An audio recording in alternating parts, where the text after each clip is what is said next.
భవంతిలో పెడితే వాళ్ళ ఆడ నుంచి లేచి వచ్చి చూస్తే అరే గొరకొయ్యలు పడిచినాయి పోవాలి అనేది.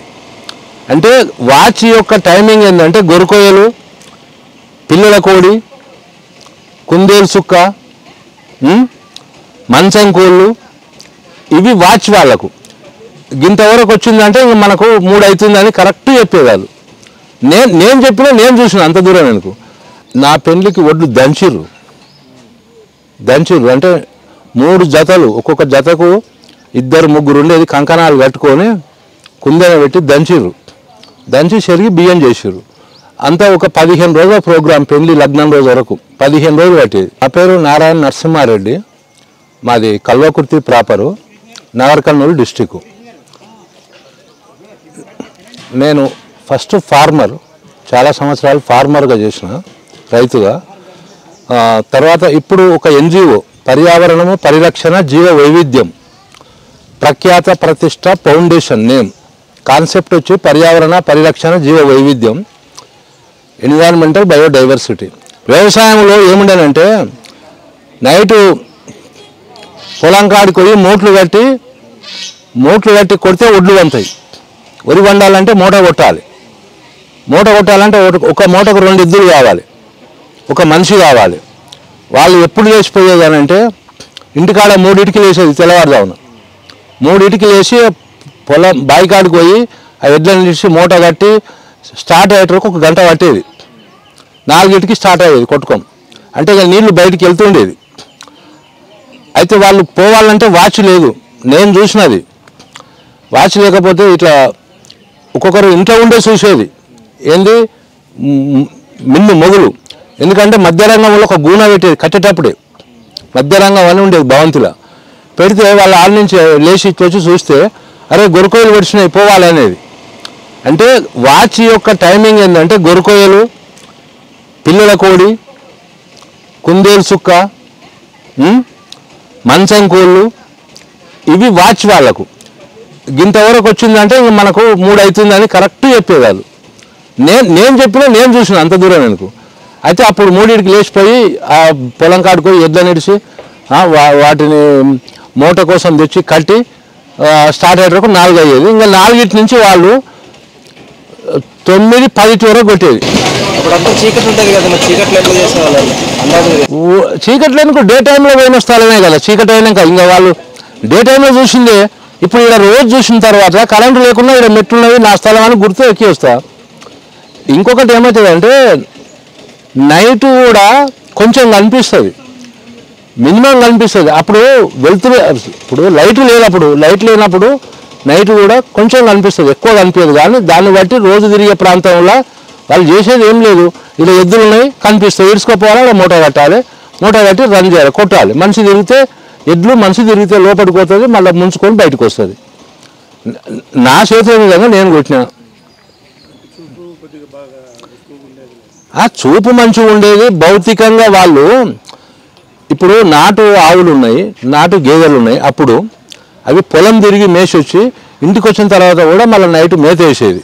కానీ ఖచ్చితంగా డే టైం మొత్తం పొలం తిరిగే మేసేది.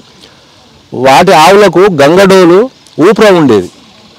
ఇలా గంగడోలు పైన ఊపిర ఉంటేనే అది నాటావు, లేకపోతే జెర్షావు పాలు సేదు ఉంటుంది. అవి ఒక విషం తాగినట్టు. నేను 1-2 సార్లు తాగి చూసిన. నాకు ఇంకా అదే నేను పాలు, పెరుగు, వెన్న, నెయ్యి మొత్తం ప్రకృతి నుంచే నేను బాగా తిన్నా, చాలా తిన్నా. ఎందుకంటే ఇక తిన్నంత పెరుగుతోంది, రొట్టెలతో నేను అదే ఆరోగ్యం ఇప్పటి వరకు ఉంది నాకు. ఆ బలమే ఉంది ఇప్పుడు కూడా. అయితే అప్పుడు అట్లా మోట్లు కొడితేనే ఒడ్లు వండేది.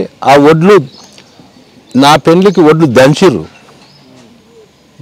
అంటే 3 జతలు, ఒక్కొక్క జతకు 2-3 ఉండేది, కంకణాలు కట్టుకొని కుందన పెట్టి దంచి చెరిగి బియ్యం చేసిర్రు. అంతా ఒక 15 రోజుల ప్రోగ్రాం, పెళ్లి లగ్నం రోజు వరకు 15 రోజులు పట్టేది. ఇప్పుడంటే ఇంటర్నెట్, టీవీలు అవన్నీ ఉన్నాయి. అప్పట్లో మీ కాలక్షేపం ఏంటండి? చెప్తా. మా ఇంటి ముందర కోటమైసమ్మ అని కోట ఉంది. ఇది ఇల్లు ముందర కోట. ఆ కోటకు ఒక మైసమ్మ, ప్రతి తెలంగాణలో ప్రతి ఊళ్ళో ఒక గ్రామ దేవతలని కోటమైసమ్మ ఉంటుంది. అయితే అక్కడ అప్పుడప్పుడు తోలుబొమ్మలు వచ్చి ఆడేది. తోలుబొమ్మలు వచ్చి గోడకు ఒక పెద్ద పరద వేస్తే అది ఎట్లా అంటే అట్లా ఆడుతుండేది సినిమా లెక్కనే. అది ఎట్లా ఆడేది ఇంకా నాకు పూర్తిగా చెప్పనీకి రాదు, కానీ అది అరేంజ్ అయితే చూసేది నేను. ఇంకొకటి, ఇంటి ముందర అరుగు ఉంది పెద్దగా. ఆ అరుగు మీద సాయంత్రం పూట ఒక 10 ఇండ్లు వచ్చి పెద్ద మనుషులు కూర్చొని మాట్లాడుకునేది. సాయంత్రం పూట పొలం కాల నుంచి వచ్చి ఇంట్లోకి వచ్చినాక ముఖం కడుక్కొని రొట్టె తిన్నాక, ఛాయ్ తక్కువనే అప్పుడు, ఒక మార్నింగ్ ఒక టైం ఛాయ్ చేసేది అంతే అప్పుడప్పుడే. ఇక తర్వాత ఫ్యాక్టరీ, వ్యవసాయం అంటే ఫ్యాక్టరీ. నీకు లేచినామంటే 3 గంటలకు లేచిపోయిన మనిషి మళ్ళీ 10 గంటలకు ఆయనకు రొట్టె తీసుకపోతే తిని మళ్ళీ నైట్ పశువులను మేపి దొడ్లో కొట్టి మేత వేసి వచ్చేటోళ్ళకే మళ్ళీ 8 అయ్యేది. ఇంకా ఆయన అలిచిపోయేది. ఇంకా ఆయనకు పెద్దగా ఇంకా టైం పాస్ అవుతలేదు అన్న బాధ లేనే లేదు, అలిచిపోయిన బాధనే ఎక్కువ. ఇక సాయంత్రం పూట కూర్చునేది అరుగు మీద, కూర్చునేది తోలుబొమ్మలాట అప్పుడప్పుడు వచ్చి ఆడుతుండేది, కొన్ని కథలు చెప్తుండేది.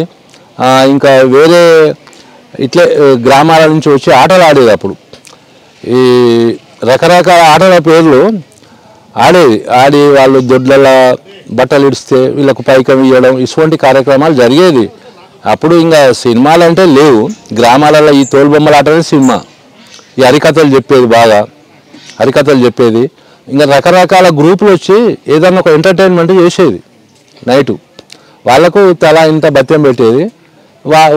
వాళ్ళ వృత్తి అది కాబట్టి వాళ్ళు కూడా మంచిగానే బతికేది. అన్నీ అప్పుడు జర కుల వృత్తులు ఉన్నాయి కదా, అప్పుడు అందరూ లేకపోతే గ్రామాలలో బతకలేకపోతారు. అప్పుడు బట్టలు అమ్మేటోళ్ళు బట్టలు అమ్మేది, ఇంకా రకరకాల అనుకో బండి జల్లలు అమ్మేది. జాతరలలో ఈ టైంలో జాతరలలో పోయి రైతులు అన్నీ కొనుక్కొచ్చుకునేది. అన్నీ ఒక దగ్గరికి పని వాళ్ళు తెచ్చి పెడితే అప్పుడే బాగున్నది. ఇప్పుడేం బాగాలేదు. ఇప్పుడు ఏంటంటే షో అంతే, షోనే కానీ ఇప్పితే మొత్తం ఇంకా అందులో పురుగులే.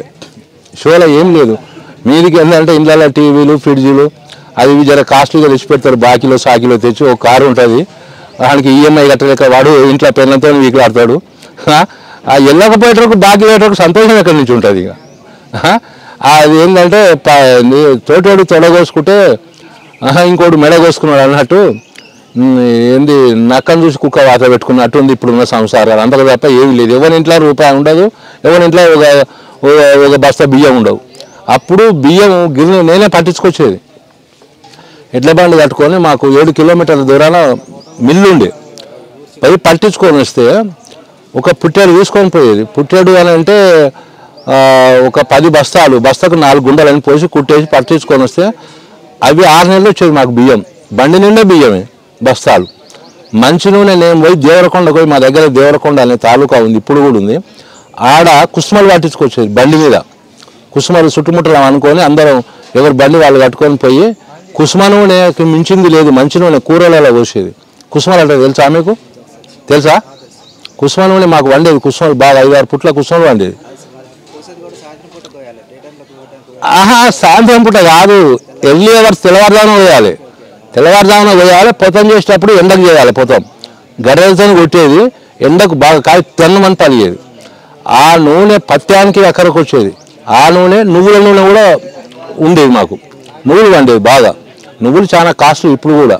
నల్ల నువ్వులు తెల్ల నువ్వులు అని ఉంటాయి. నల్ల నువ్వులకు రేట్ ఎక్కువ ఉంటుంది. అయితే ఈ విధంగా నూనె డబ్బాలు ఆడ మిల్లు వేసాయని సీల్ చేసేది. డబ్బాలు 20 లీటర్లు పెట్టేది ఆ డబ్బాల. ఆ పిట్టి పశువులకు పెట్టేది మేము. పశువులకు బకెట్లలో నానేసి 2-3 గంటలు అయినాక తెల్లగా నురుజు వచ్చేది. నురుజు తాగేది, తినేది. పశువులు అంతలేం పట్టుతో ఉండేది. ఇప్పుడు ఏమన్నా ఉందా? నూనె మంచి నూనె డబ్బాల కొద్దిగా కొనుక్కరాగలుగుతావా నువ్వు? కొనుక్కొస్తే 1 లీటర్ ప్యాకెట్ తెచ్చుకుంటాడు, అది ఏ నూనెనో తెలియదు.